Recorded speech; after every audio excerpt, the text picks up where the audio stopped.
දැන් ඔය රාජ්‍ය ආයතන වලට සිස්ටම් දාන්න යනෝනේ. සිස්ටම් දාන්න යනකොට ඒක අර සිස්ටමැටිකලි කරනකොට ඒ කට්ටිය දන්න මේක වැඩ කරන්න ඕන කොහොමද කියන එක. මම ඒ අයට නෙමෙයි මේ කතා කරන්නේ. සාමාන්‍යයෙන් ඔය රාජ්‍ය ආයතන වලට චුටි සිස්ටම් දාන්න හිතාගෙන ඉන්නවා. සාමාන්‍ය විද්‍යාවේ ශ්‍රේණිය නිලධාරීන් ඉන්නවා. ඒ වගේම ඔය සාමාන්‍යයෙන් මැදපෙළ නිලධාරීන් වුණත් ඉතින් එයාලා ස්වේච්ඡාවෙන් එක පද්ධතීන් තොරතුරු තාක්ෂණ පද්ධතීන් රාජ්‍ය ආයතන වලට හඳුන්වලා දෙනවා. ඒකට සමහරක් අය ඒව කරන, සමහරක් අයට ඒව කරගන්න තීරෙන්නේ නැහැ. සමහර අයට මොනව තිබ්බට සමහර අයට ඒක කරන්න තීරෙන්නේ නැහැ. එතකොට එයාලා හිතන තොරතුරු තාක්ෂණය අත්‍යවශ්‍යම තියෙන්න ඕනේ කියලා මේ වගේ වැඩක් කරන්න. නමුත් මම පාවිච්චි කරපු ස්ට්‍රැටජිස් මම ඔයගොල්ලන්ට කියා දෙන්නම්. එතකොට ඔයගොල්ලොත් කම්සි රාජ්‍ය ආයතනක රාජකාරී කරන නිලධාරියෙක් හරි වෙනත් තැනක වැඩ කරන කෙනෙක් හරි නිකන් තොරතුරු තාක්ෂණ පද්ධතිය තමන්ගේ ආයතනයට දාන්න බලාපොරොත්තු වෙනවා නම් එතකොට මම මේ හිතන විදිහට හිතුවොත් වැඩ කරගන්න පුළුවන් කියලා මම හිතනවා. පළවෙනි කාරණාව තමයි ඔයගොල්ලෝ තොරතුරු තාක්ෂණය පිළිබඳව දැනගෙන තියෙන අවශ්‍යතාවයක් නැහැ. මම කියන්නේ දැන් ඔය ප්‍රෝග්‍රෑමින් ලැන්ග්වේජ් නම් මම දැනගෙන ඉන්න ඕනේ නැහැ. මම සිස්ටම් දෙකක් තුනක් ඇප්ලයි කරා. මම ප්‍රාදේශීය ලේකම් කාර්යාලේ වැඩ කරද්දී. ඊට පස්සේ මැතිවරණ රාජකාරී සඳහා චූටි සිස්ටම් ටිකක් මම හදලා දුන්නා. මේ එතකොට මම ගාල්ලේ කච්චේරියට දැන් මම ඇප්ලයි කරපු සිස්ටම් එකක් ගැන මම තව චුට්ටක් කියා දුන්නා. මේ මම මේ එංගලන්තයට ආවට පස්සේ ඉතින් මට තොරතුරු තාක්ෂණය පිළිබඳව විශේෂ උපාධියක්වත් එහෙම නැත්නම් මට මේ ඩිප්ලෝමා එකක්වත් මොනවත් නැහැ. යම්කිසි මට්ටමකට තොරතුරු තාක්ෂණය පිළිබඳව මට දැනුමක් තියෙනවා. ඉතින් නැත්තේත් නැහැ. ඉතින් ඒක ඉතින් අර අපිට ඕන මම හිතනවා රජ නිලධාරියෙක් වුණාට පස්සේ තමයි දේවල් ඒ කියන්නේ සෝත්සාහයෙන් ඉගෙන ගැනීමේ හැකියාවක් තියෙන්න ඕනේ. ඒ කියන්නේ කාගවත් ඒ කියන්නේ සපෝට් එක නැතුව දෙයක් ඉගෙන ගන්න පුළුවන් නම් ඉතින් ඕනම දෙයක් අපිට ඉගෙන ගන්න පුළුවන් කියලා මම විශ්වාස කරනවා. ඉතින් එහෙම මම පුළුවන් අවස්ථාවලට එක දේවල් ඉගෙන ගත්තා. ඒවා යම්කිසි මට්ටමක මං ගාව දැනුමක් තිබ්බා. ඉතින් ඒක ප්‍රයෝජනවත් වුණා මේ සිස්ටම් දාද්දි. පළවෙනි කාරණාව තමයි අපි රාජ්‍ය ආයතනයකට තොරතුරු පද්ධතියක් ඇතුළත් කරන කලින් අපි රාජ්‍ය ආයතනයේ වර්තමානයේ තියෙන ක්‍රමවේදය පිළිබඳ පුළුල් අධ්‍යයනය කරන්න ඕන. මොකද හිතන්නකෝ දැන් ඔයගොල්ලෝ මොකක් හරි ඔෆිස් එකකට ගියා. ඉතින් ප්‍රාදේශීය ලේකම් කාර්යාලයකට යනවා. ඔයගොල්ලෝ වැඩ කර ඉඳලා එකපාරටම ප්‍රයිවට් සෙක්ටර් එකේ කම්පැනි එක.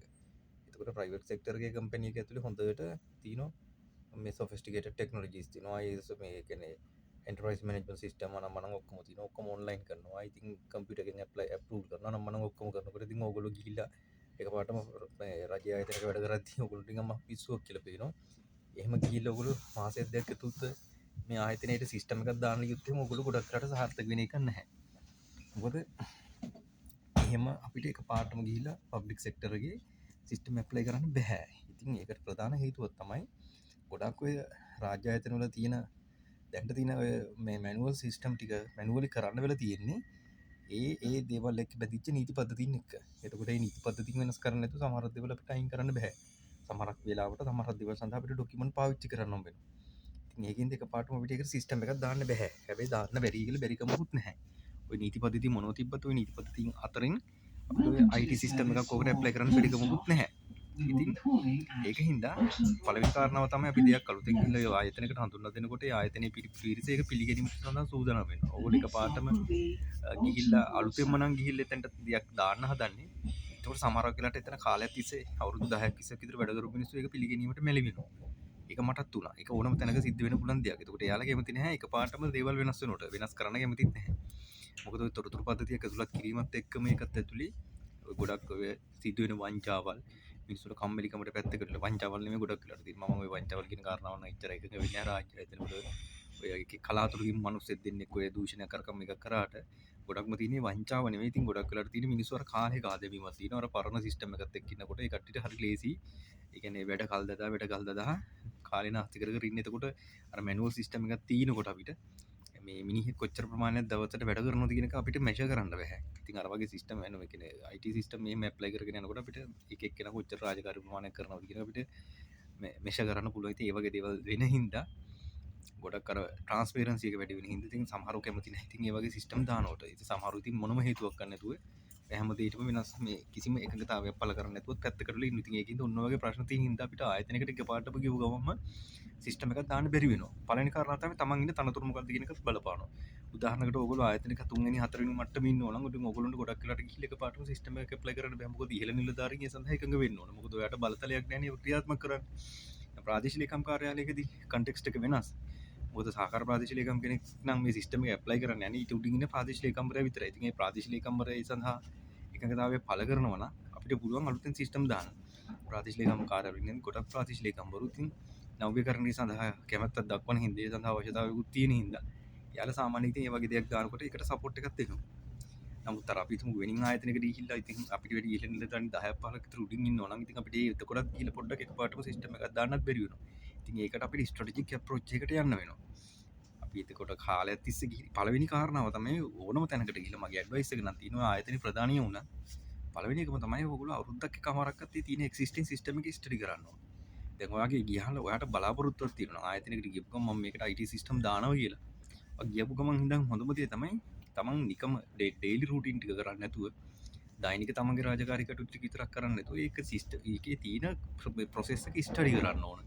ඒ කියන්නේ මට මම කවදාරි දවසක මේකට IT සිස්ටම් එකක් දානවා ගිහුව පළවෙනි දවසේ ඉඳන්ම කරන්න ඕනේ මේකේ මේ මැනුවල් ප්‍රොසෙස් එක මොකද්ද වෙන්නේ ස්ටෙප් බයි ස්ටෙප් ඇයි මේවට තීද්ද වෙලා තියෙන්නේ ඔය ඇයි කියන ප්‍රශ්නේ නිතරම අහන්න ඕනේ මොකද ඇයිද මේ කතන්දරේ වෙලා තියෙන්නේ ඇයි මේ කොලයකට අස්සම් කරන්නේ ඇයි මේ වවුචර් එකක් අස්සම් කරන්නේ මොකද්ද මේ පොදු 35 වවුචර් එකක් දාන්න නම් ඇයි දාන්නේ ඇයි මේ ඉදිරි පසුවට දාන්නක් දාන්නේ ඇයි මේ නිවාඩු මෙහෙම අප්‍රූව් කරන්නේ එතකොට ඔහොම හොයලා බලද්දි ඊට පස්සේ ඒකත් එක්ක එකතු වෙච්ච නීති පද්ධතිය මොනවාරි චක්‍රයක අනපනත් අනම්මනන් තියෙන ඒවත් පොඩ්ඩක් ස්ටඩි කරලා බලන්න මොනවද ඇයිද මේක දේවල් මෙහෙම දාලා තියෙන්නේ කියලා.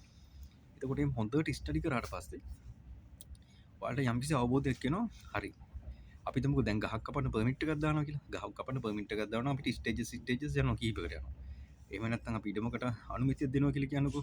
එහෙම නැත්නම් අපි නිවාඩුව මේ ආයුධපතක් අනුමත කරනවා කියන ඒකේ තියෙන ස්ටෙප්ස් ටික තියෙනවා. පළවෙනි එක තමයි මේ ප්‍රොසෙස් එක A to Z ස්ටෙප්ස් ටික ඔයගොල්ලෝ ස්ටඩි කරන්න ඕන. ඒක ලියා ගන්න ඕන පළවෙනියට. පළවෙනි එතන ඉඳගෙන හිතනකෝ දැන් පසුවයිතියක් දානවා කියලා ඉඩමකට පසුවයිතියක් දානවා නම් ඒ පුද්ගලයාගේ ඉල්ලීම් ලිපිය ලැබෙන මොහොතේ සිට ප්‍රාදේශීය කම්වරයා විසින් පසුවයිතිය සහතික කරලා ඒ ඉටම් රෙජිස්ටාර් යවලා ඒජන්ට් රෙජිස්ටාර් එක රෙජිස්ටර් කරලා අපිට එවන මට්ටමට නිකන් ස්ටේජස් ටික ලියන්න ඕන.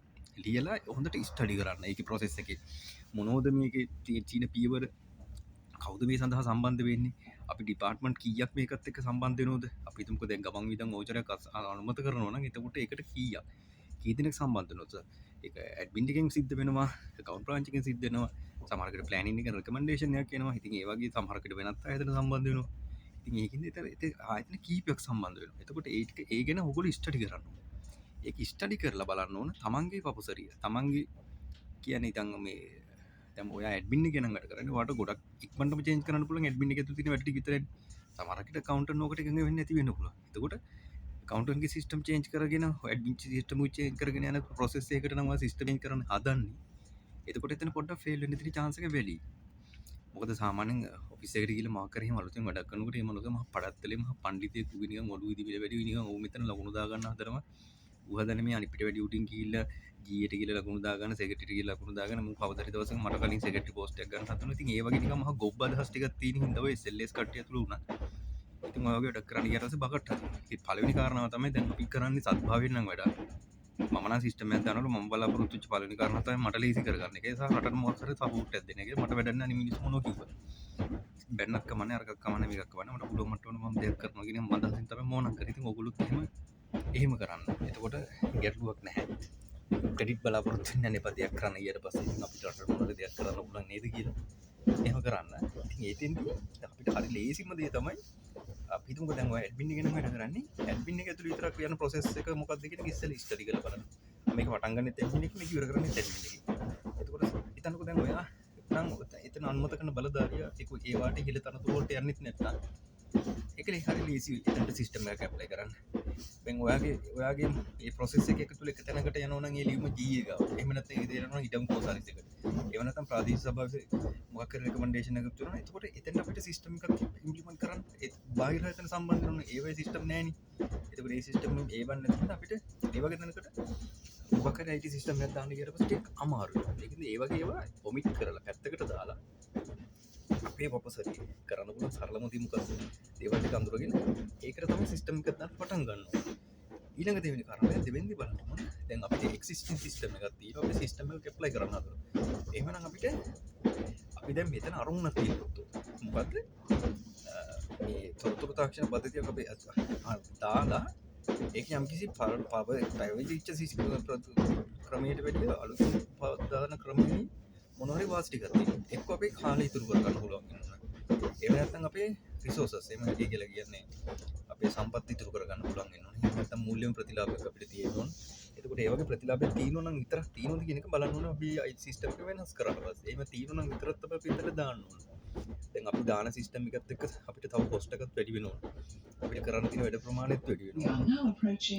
ප්‍රතිලාභයක් නැත්නම් අපිට ඊට වැඩි හොඳයි පවතින ක්‍රමවේද පවත්වාගෙන යන්නේ. මොකද අපිට මොනවාර ප්‍රතිලාභයක් තියෙනවද? ඒකනේ අපි දේවල් වෙනස් කරන්න හදන්නේ නැත්නම් තියෙන ක්‍රමවේද හොඳයි. ඒකත් බලන්න. අපි මෙහෙම දෙයක් චේන්ජ් කරලා ඇති වැඩක් තියෙනවා කියලා. ඔයගොල්ලෝ තියෙන සිස්ටම් එකට වැඩි චේන්ජ් කරාට පස්සේ ලොකු ප්‍රතිලාභයක් තියෙනවා නම් මොන ගේම කාර්යලි ඒක වෙනස් කරන එක තමයි හොඳම දේ. ඊළඟට බලන්න ඕන තමයි ඒක අපිට වෙනස් කරන්න පුළුවන් මොන පියවරවලද කියලා. තොරතුරු තාක්ෂණ පද්ධතියක් ගන්නවා කියලා පද්ධතිය දානවා කියලා A to Z හැම දෙයකම අපිට තොරතුරු පද්ධතියක් දාන්න බෑ. පියවර 10ක් කියන්නේ එක සමහරකට පියවර 1 ඉඳන් 10 වෙනකන් හැම දෙයකටම මේ IT අපිට ඇප්ලයි කරන්න බෑ ගොඩක් වෙලාවට. මම කියනවා ප්‍රාදේශීය ලේකම් කාර්යාලය කන්ටෙක්ස්ට් එකට අනුව බලන්නකො සමහරක් තැන්වල නම් පුළුවන් ගේ සමහරක් තැන්වල පොඩ්ඩක් කම්බැලි වෙයි. එතකොට ඒකින්ද අපි ඒ ප්‍රොසෙස් එක ස්ටඩි කරනකොට බලන්න ඕන අපිට මොන මොන තැන්වලද මේ තොරතුරු තාක්ෂණය ඇතුළත් කරන්න පුළුවන් කියලා. පියවර 1 ඉඳන් 10ට ගන්න තමයි 4 සහ පියවර 5 කියන පියවරවල දෙක විතර අපිට මේ දාන්න පුළුවන්. ඊටු පියවරවල අපිට මැනුවලි තියන්න වෙනවා. ඒකට ප්‍රධානම හේතුව තමයි ගොඩක් සමහර දේවල් වල අනබනත් එක්ක සම්බන්ධ වෙලා තියෙනවා. සමහර කලට උසාවි නඩු සඳහා යනවා. ඉතින් ඒ වගේ දේවල් වලදී අපිට මැනුවල් ඩොකියුමන්ට් තියෙන්නත් ඕන. ඊළඟට දැන් හැමෝම අහන ප්‍රශ්නයක් තමයි ඔක ඔක්කොම IT සිස්ටම් දාලා සර්වර් වල මේක රන් කරනවා. සර්වර් එකට මොකක් හරි බාධාවක් වුණොත් මොකද්ද වෙන්නේ? ඊට ජෙනරල් ඔඩිට් එකට කොළ අවශ්‍යතාවයක්ම තියෙනවා. ඒ කියන්නේ කොළ දිහා බලන්න ඕනේ කට්ටිය. යාලකින් කොළවලට හේතුවල තියෙනවා. ලංකාවේ දිනු කරන්න බැරි ප්‍රධාන එකක් පළවෙනි එකක් තමයි ජෙනරල් ඔඩිට් එක කියලා කියන එක. මගේ නම් අදහස මොකද ඔඩිටින් තියෙන්න ඕන. ඔඩිටින් තියෙන්න ඕන. ඔඩිටින් කියලා කියන්නේ විවරද්දක් වුණොත් ඒක තුන්වෙනි පාර ජොබ් බලන්නේ හොඳයි. නමුත් ඒක ඔඩිටින් කියන එක කියන්නේ දේවල් පවත්වාගෙන යෑම සඳහා බාධාවක් වෙනවා. දැන් නම් හැබැයි ලංකාවේ ජෙනරල් ඔඩිට් එක මම නම් දැකලා තියෙන්නේ වැඩ කරන්න බාධාවක් වෙලා තියෙනවා කියලා. මොකද ජෙනරල් ඔඩිට් එක සමහරක් කරලා අපි වැඩක් කරාට පස්සේ අනවශ්‍ය ප්‍රශ්න දානවා. අනවශ්‍ය ප්‍රශ්න කියන්නේ අපි වංචාවල් අල්ලන්න ඕන. මූල්‍ය වංචාවල් මූල්‍ය නාස්තිය සිද්ධ වෙනවා නම් ඒවා හඳුනා ගන්න ඕනේ. එහෙම නැත්නම් නිර්මාණශීලී වැඩක් කරන කට්ටිය වැඩ කිරිවාම මේ බාධා කරන්න යන්න හොඳ නැහැ. හැබැයි මම කරද්දී නම් මම ඒ වෙලාවේ ජෙනරල් ඔඩිට් එක ගාලා හිටිය සුපිරින්ටෙන්ඩන්ට් එක්ක කතා කරා. ඉතින් එයා එකඟ වුණා ඒ වැඩේ කරමු කියලා අපි. නමුත් ඒක අපිට දාන්න බැරුණා ඉස්සරහට ගියේ නැහැ. යම් කිසි හේතුවක් හින්දා. ඉතින් නමුත් එඩිට් එකත් එක්ක මම කතා කරා. එතකොට ඕගොල්ලෝගේ තියෙන පළවෙනි එක තමයි සිස්ටම් එක ඇප්ලයි කරද්දී ඔන්න ඔය තියෙන බාධාවල් නොදකින මුලින් අඳුර ගන්න ඕනේ. ඊට පස්සේ අපිට සමරකලට විදුත් එක අපිට වියලසන කතා කළ තියා ගන්න වෙනවා. නැත්නම් අපි සම්පූර්ණම හිතන්නකෝ මහා කාලයක් නාස්ති කරලා ඒ කියන්නේ අපේ ශ්‍රමයත් වැය කරලා අපිට සම්කිසි අය කිරීමක් උත්තරෝ මේ වගේ වැඩක් කරද්දී අන්තිම වැඩේ කරාට පස්සේ වැඩි ඉම්ප්ලිමන්ට් කරන්න බැරි නම් ඒක එතකොට තීරුමක් නැහැ නේ. එතනත් එහෙම ගැටලුවකුත් තියෙනවනේ. ඒකින්ද ඒවත් එක්ක සාකච්ඡා කරලා බලලා Tamanට තියෙන්න ඕන අවබෝධයක් මෙන්න මේකට මෙන්න මේ තැන්වල බාධා වෙනවා කියන එක. ඊට පස්සේ ඔයගොල්ලෝ දැන් ඔයගේ ප්‍රොසෙස් එක මොකක්ද කියන එක අඳුරගත්තා නම් මේක ප්‍රොසෙස් එකත් හොඳට ඇනලයිස් කරා නම් මොන ස්ටේජස් වලටද මේකට දාන්න පුළුවන් කියන එකත් අයිඩෙන්ටිෆයි කරගත්තා නම් ඊට පස්සේ ඔයාලට තේරෙනවා දැන් මේ සිස්ටම් එකක් දාලා මේ වැඩේ ගොඩ දාගන්න පුළුවන් කියලා. ඊට පස්සේ ඉතින් හොඳම දේ තමයි චුට්ටක් මේ ගැන පොඩි අයිඩියා එකක් දාලා තියන්න. ඒකට බාධාවල් එයි කියලා හිතන තැන්වල ඒ බාධාවල් ටික කොහොමද අපි වළක්වා ගන්න කියන එකට පොඩ්ඩක් තියෙනවා. මෙතැන්දී දැන් රජ ආයතනයක ඔයගොල්ලෝ තනියම සිස්ටම් එකක් දාන්න යනවා. ඊළඟට කොස්ට් එක කියන එක තමයි ප්‍රශ්නයක් වෙන්නේ. ඉතින් සමහරකට සර්වර් එකක් තනියම සල්ලි දීලා ගන්න වෙනවා. ඉතින් සර්වර් එක රුපියල් 20000ක් විතර වෙනවා.